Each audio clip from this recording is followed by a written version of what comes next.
महाविकास आघाडीच्या नेत्यांची गुणरत्न सरावर्ते यांच्यावर हल्लाबोल करण्यात आला। लाडके वकील कोर्टात गेल्याने बंद स्थगित झाल्याचा आरोप करण्यात आलाय। महाराष्ट्रात बंद कडकडीत झाला असता असं उद्धव ठाकरेंनी म्हटलंय। बंदच्या भीतीने सरकारने त्यांचे चेले चपाटे कोर्टात पाठवले।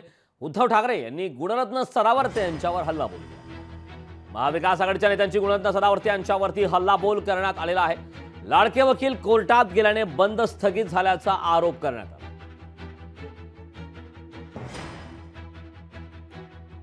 काही दिवसापूर्वी भारत बंद झाला। तुम्हाला माहिती असेल, भारत बंद झाला 8 दिवसापूर्वी।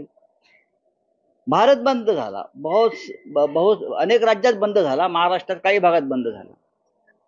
त्याच्यावरती कोणी कोर्टात गेलं नाही। पण महाराष्ट्रातल्या या बंदच्या संदर्भात सरकारनं एका याचिकाकर्त्याला, जो त्यांचा आवडता, सदा आवडता, कोर्टात पाठवलं।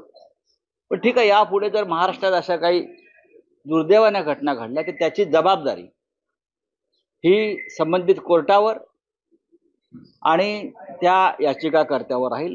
आजचा महाराष्ट्र बंद हा कडकडीत झाला असता आणि याची जाणीव सरकारला झाल्यानंतर एकतर संकटाचा सामना करण्याची यांची हिंमत नाही, संकटाचा बंदोबस्त करण्यामध्ये यांच्यामध्ये काही ताकद नाही, असं निर्डावलेलं सरकार आपल्या राज्यावरती, महाराष्ट्रावरती राज्य करते।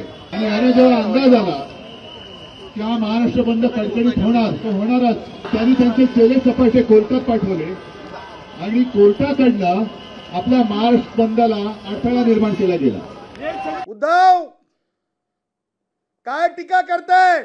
ह्या गोष्टीला मी फार महत्व देत नाही। उद्धवला माहिती आहे प्रत्येकाला बाप असतं। उद्धवच्या बापानी सुद्धा बंद करून पाहिला होता। न्यायालयाचे त्या प्रकरणातले निर्देश काय? मग काय उद्धव संविधानापेक्षा मोठा झाला का? संविधान हे समानतेचं तत्व देत आहे आणि म्हणून उद्धवला बंद करता येत नव्हता हे माहित असताना सुद्धा उद्धवनी ज्या भावनेनं महाराष्ट्राला वेठीस धरण्याचा प्रयत्न केला, भावनिक राजकारण करण्याचा प्रयत्न केला।